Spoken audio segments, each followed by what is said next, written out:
세상 모든 주제 4개의 뇌로 부딪혀봅니다. 지적인 대화를 위한 토론 담소 지대토담. 안녕하세요 여러분. 철학과 심리학 담당 최삽질입니다. 오늘도 근본적인 질문 들고 왔습니다. 과학과 기술 담당 이십덕입니다. 오늘은 제가 지식한입 발표자라서 단단히 준비해왔어요. 논문 3편 읽고 왔습니다. 논문 3편, 역사와 경제 담당 깡도자입니다. 저는 논문 대신 역사책 들고 왔습니다.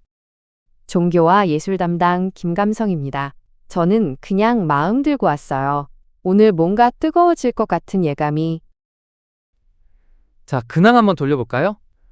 저는 이번 주에 챗GPT한테 인생 상담을 받아봤는데요. 의외로 괜찮더라고요. 좀 소름 돋았어요, 솔직히. 에이, 진짜요? AI한테 인생 상담을? 괜찮아요? 아니 근데 그거 오늘 주제랑 좀 관련 있을 수도? 복선인가? 저는 이번 주에 미술관 갔는데 AI가 그린 그림 전시가 있었어요. 솔직히 좀 예뻤어요. 근데 마음이 복잡해지더라고요. 아, 이거 진짜 소름인 게. 저도 뉴스에서 봤는데 AI 그림이 미술대회에서 1등 한 적 있잖아요. 그거 보고 화가들이 난리 났었죠. 오, 다들 AI 이야기가 나오네요. 이거 완전 오늘 주제 복선이었네. 이십덕 씨, 오늘 지식한입 준비됐죠? 좋습니다. 오늘 지식한입 주제는 생성형 AI는 어떻게 글을 쓰고 그림을 그리는가입니다. 자, 여러분, 챗GPT 써보셨죠? 당연하죠. 저 보고서 쓸 때 맨날 쓰는데요. 그런데 그게 어떻게 작동하는지 아세요? 핵심은 트랜스포머라는 구조인데요. 쉽게 말하면 앞에 나온 단어들을 보고 다음에 올 단어를 확률적으로 예측하는 겁니다. 잠깐, 확률적으로 예측한다고요? 그러면 그냥 고급 자동완성 아니에요? 그 비유 정확해요. 본질적으로는 맞아요. 근데 그 자동완성의 규모가 어마어마한 거죠. 수천억 개의 매개 변수, 인터넷에 있는 거의 모든 텍스트를 학습한 거예요. 잠깐, 수천억 개의 매개 변수? 그게 뭔데요? 쉽게 설명해봐요. 비유하자면요. 뇌에 시냅스가 있잖아요. 뉴런과 뉴런 사이의 연결. 매개 변수는 AI의 시냅스 같은 거예요. 이 연결의 강도를 조절하면서 학습하는 건데 GPT-4는 그게 약 1조 7천억 개입니다. 1조 7천억 개? 인간 뇌 시냅스가 얼마나 되는데요? 인간 뇌 시냅스가 약 100조 개 정도요. 아직 AI가 한참 적죠. 근데 중요한 건 AI는 그 적은 연결로도 인간이 놀랄 만한 결과물을 만든다는 거예요. 그러면 그림은요? 미드전이나 달리 같은 건 어떻게 그림을 그리는 거예요? 좋은 질문. 이미지 생성은 디퓨전 모델이라는 걸 쓰는데요. 비유하자면 깨끗한 사진에 노이즈를, 그러니까 지지직거리는 잡음을 잔뜩 뿌려서 완전 엉망으로 만들어요. 그 다음에 AI한테 이 엉망진창에서 원래 이미지를 복원하는 법을 학습시키는 거예요. 아, 그러니까 일부러 부수고 복원하는 과정에서 배우는 거구나. 마치 퍼즐을 부수고 다시 맞추는 연습? 정확해요. 그래서 나중에 완전한 노이즈, 그냥 지지직거리는 화면에서 시작해서 점점 깨끗한 이미지를 만들어내는 거죠.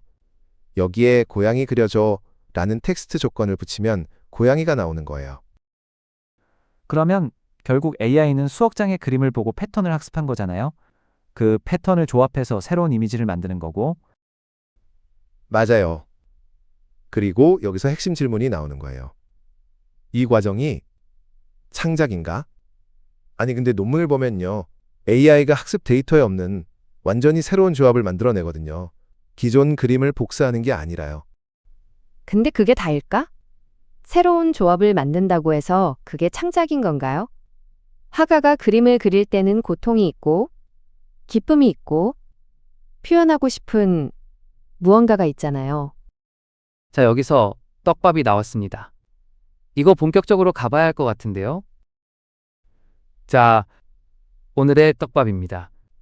AI가 만든 소설, 그림, 음악, 이것들은 창작인가요? 아니면 고급 재조합인가요? 당연히 창작이죠. 결과물을 보세요. 인간이 만든 것과 구분이 안 되는데요. 에이, 말도 안 돼. 구분이 안 된다고 창작인 건 아니잖아요. 위조 지폐가 진짜 돈이랑 구분 안 된다고 진짜 돈이에요? 위조 지폐 비유 좋다.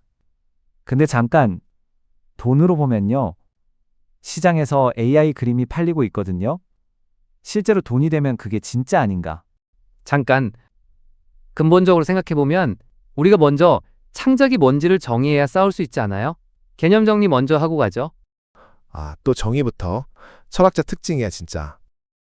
정의 안 하고 싸우면 나중에 서로 다른 얘기 하고 있는 거 알지? 알고 싸우자 코너 갑시다. 자, 정리 한번 하고 가자. 창작. 영어로 creation. 철학적으로 보면 창작에는 보통 세 가지 요소가 필요하다고 봐요.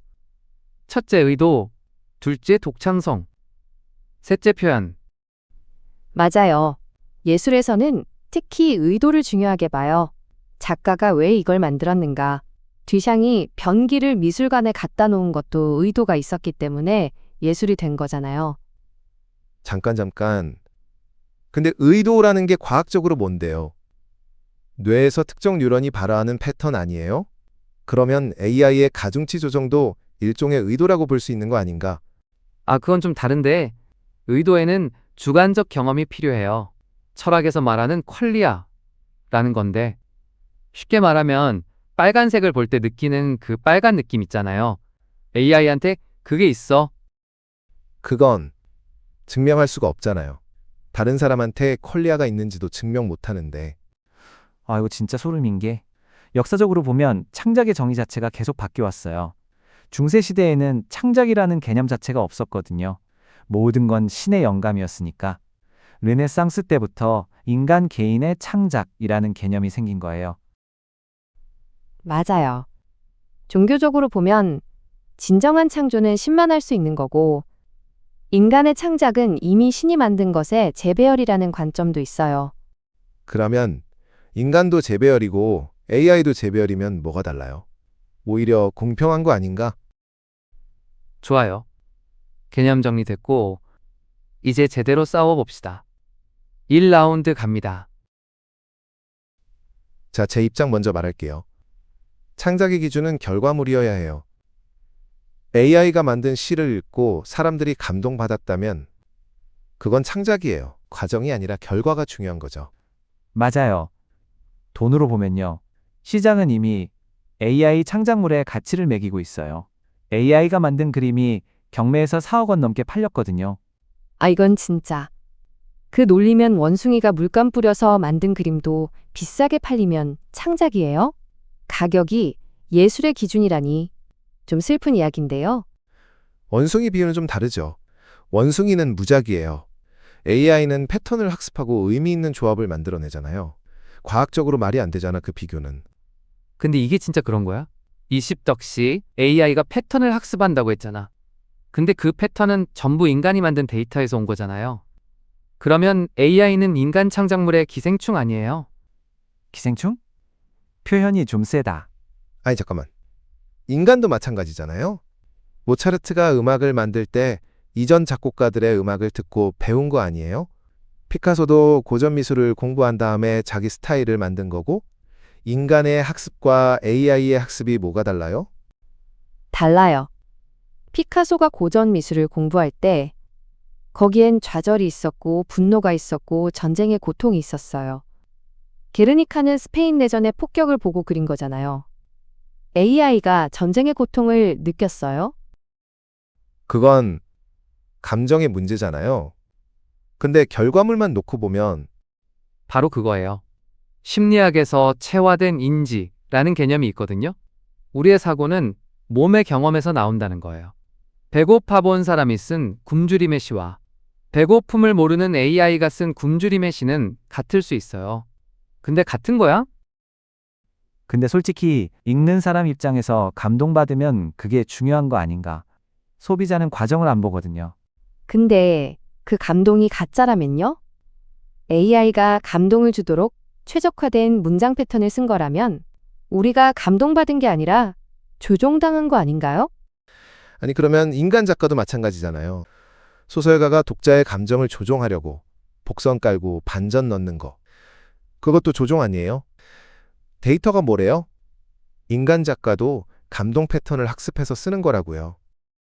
이거 점점 뜨거워지는데요? 1라운드부터 이러면 3라운드에 뭐가 남아요? 1라운드 갑시다. 자, 이 라운드 핵심 질문. 인간의 창작도 결국 기존 것의 재조합 아니냐는 거예요. 아니, 근데 논문을 보면요. 마거릿 보든이라는 인지과학자가 있는데 창의성을 탐색적 창의성, 조합적 창의성, 변환적 창의성 세 가지로 나눴어요. 오, 그게 뭔데요? 쉽게 설명해봐요. 탐색적 창의성은 기존 규칙 안에서 새로운 걸 찾는 거. 예를 들어 재즈 즉흥 연주. 조합적 창의성은 다른 분야 것들을 합치는 거. 스마트폰처럼. 변환적 창의성은 규칙 자체를 바꿔버리는 거. 아인슈타인의 상대성 이론처럼요. AI는 이미 탐색적 창의성과 조합적 창의성을 보여주고 있어요. 그러면 최소한 세 가지 중 두 가지는 할 수 있는 거잖아요. 잠깐 그 얘기 전에 나 좀 입장이 바뀔 것 같은데 역사적으로 보면 산업혁명 때도 비슷한 논쟁이 있었거든요. 기계가 장인의 일을 대체할 때 처음엔 기계도 만들 수 있다고 했지만 결국 장인 정신은 사라졌잖아요. 잠깐, 깡도저 씨 아까 내 편이었잖아요. 아, 이건 진짜 참을 수 없다. 돈으로 보면요. AI가 창작을 대체하면 수백만 명의 작가, 화가, 음악가가 일자리를 잃어요. 역사가 증명하잖아. 기술이 노동을 대체할 때마다 사회적 대혼란이 왔다고요. 아니, 그건 경제 문제지 창작의 본질 문제가 아니잖아요. 논점을 바꾸지 마세요. 논점이 아니라 현실이에요. 창작의 본질이 뭐든 간에 현실에서 AI가 인간 창작자를 밀어내고 있다는 게 문제라고요. 이건 좀 슬픈 이야기인데요. 제 친구 중에 일러스트레이터가 있어요. 작년부터 일감이 반으로 줄었대요. 클라이언트들이 미드저니로 대체하고 있거든요. 그 친구가 그러더라고요. 내 20년 노력이 프롬프트 한 줄에 진 거냐고. 그건 그 마음은 이해하는데 그렇다고 기술 발전을 막을 수는 없잖아요. 잠깐 근본적으로 생각해보면 여기서 진짜 질문은 이거 아닐까요? 우리가 창작에 가치를 부여하는 이유가 뭐냐는 거예요. 결과물 때문인가? 아니면 그 뒤에 있는 인간의 이야기 때문인가? 바로 그거예요. 반고흐 그림이 비싼 이유가 뭐예요? 그림 실력? 아니잖아요. 가난과 광기와 외로움 속에서 그린 이야기가 있으니까 비싼 거잖아요. 아니, 그러면 결국 예술은 불쌍해야 가치 있다는 거예요? 그건 좀 이상하지 않아요? 불쌍해야 가치 있다는 게 아니라 살아있는 경험이 담겨야 한다는 거죠. 아, 그건 인정. 감정 논리에는 약하다 나는. 근데 과학적으로 반박할 게 하나 있어요. 블라인드 테스트하면 AIC와 인간C를 구분 못해요. 그러면 경험이 담겼는지를 어떻게 알아요? 그거 완전 튜링 테스트 아니에요? 구분 못하면 지능이 있는 거다. 앨런 튜링이 70년 전에 던진 질문이 여기서 다시 나오네. 좀 다르게 보면요. 존설이라는 철학자가 중국어방 사고 실험을 했잖아요. 중국어를 모르는 사람이 매뉴얼대로 중국어를 완벽하게 대답해도 그 사람이 중국어를 이해하는 건 아니라고. AI도 마찬가지 아닐까요? 중국어 방론증은 반박이 많아요. 시스템 전체로 보면 이해하고 있다는 시스템 반론도 있고. 아, 근데 이건 3라운드에서 더 깊이 가야 할 것 같은데? 좋아요. 이 라운드 정리하면 이십덕 씨 혼자 남았어요. 3대1, 3라운드 갑시다. 좋아요. 3대1이라도 할 말은 해야죠. 핵심 질문 던질게요. 의식이 없으면 창작이 불가능하다. 그러면 의식이 뭔지 먼저 정의해 보세요. 과학은 아직 의식이 뭔지도 모르거든요. 아, 그건 인정해요. 의식의 하드 프로블럼, 어려운 문제라고 하죠. 데이비드 차머스가 말한 건데 왜 물리적 과정에서 주관적 경험이 생기는지 우리는 설명 못해요. 바로 그거예요. 의식이 뭔지도 모르면서 AI한테 의식이 없다고 어떻게 단정해요? 그건 과학적으로 말이 안 되잖아. 종교적 관점에서 말하면 의식은 영혼과 연결되어 있어요. 불교에서는 알라야식이라고 해서 모든 경험이 저장되는 근본 의식이 있다고 보거든요. AI에게 그런 게 있을까요? 영혼이요? 그건 과학적으로 증명할 수 없는 개념이잖아요. 의식도 과학적으로 증명 못한다면서요? 방금 본인이 말했잖아요. 자기 논리에 자기가 걸렸다. 그건, 아, 맞다. 인정. 그건 인정합니다. 근데 잠깐, 나 갑자기 다른 생각이 드는데, 어쩌면 이 질문 자체가 잘못된 거 아닐까? AI가 창작을 하느냐 못하느냐가 아니라 AI를 도구로 보면 어떨까요? 도구요? 무슨 뜻이에요?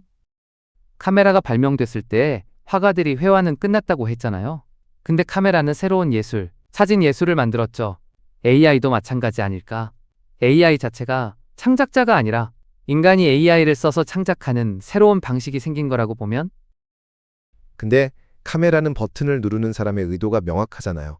AI는 프롬프트만 넣으면 알아서 만드는데 그 알아서의 부분은 누구의 창작이에요?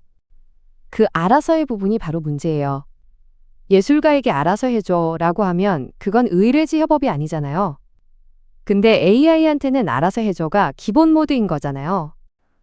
이거 진짜 소름인 게 저작권 문제로 가면 더 복잡해져요. AI가 만든 작품의 저작권은 누구 거예요? AI? AI 회사? 프롬프트 쓴 사람? 학습 데이터 원작자? 근데 이게 진짜 그런 거야? 어쩌면 저작권이라는 개념 자체가 인간만 창작한다는 전제 위에 만들어진 거잖아요. 전제가 흔들리면 법 체계 전체가 흔들리는 거예요. 실제로 미국 저작권청이 AI 단독 창작물에는 저작권을 안 준다고 했어요. 근데 인간이 AI를 도구로 써서 만든 건 저작권을 인정하고요. 결국 법도 도구론을 택한 거예요. 근데 그 경계가 어디예요? 프롬프트 한 줄 쓰고 AI가 99% 만든 건 도구 사용인가요?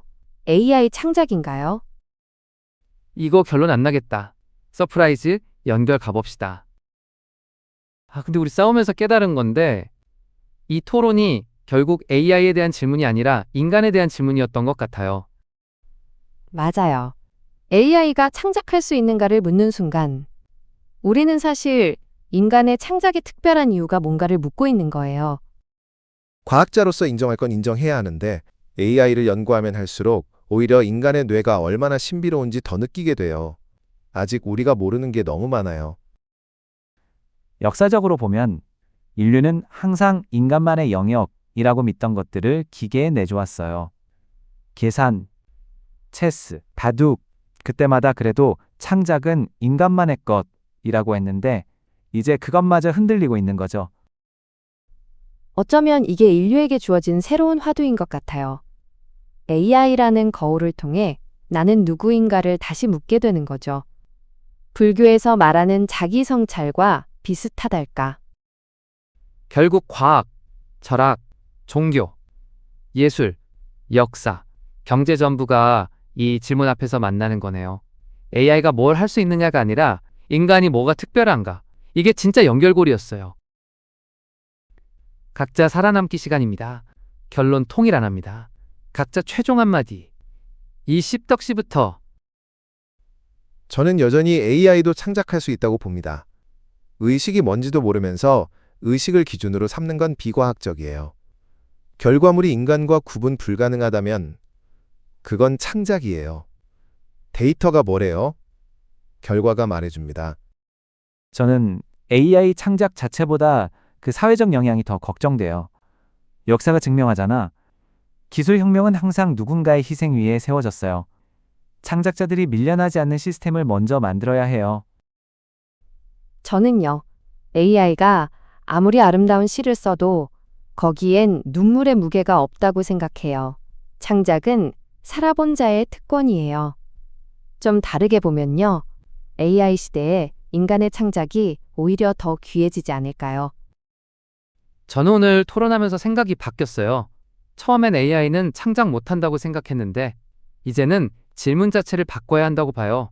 AI가 창작하느냐가 아니라 AI 시대에 인간은 왜 창작하는가? 이게 진짜 질문인 것 같습니다. 와, 멋있다. 근데 동의 못해요. 동의 못하지만 재밌었다. 자, 여러분. 당신은 누구 편이에요? AI도 창작할 수 있다는 20덕 편? 영혼이 있어야 창작이라는 김감성 편? 사회적 영향이 먼저라는 깡도저 편? 아니면 질문 자체를 바꿔야 한다는 제 편? 그리고 다음 주 지식한입 발표자는 깡도저 씨입니다. 힌트 하나만 줄까요?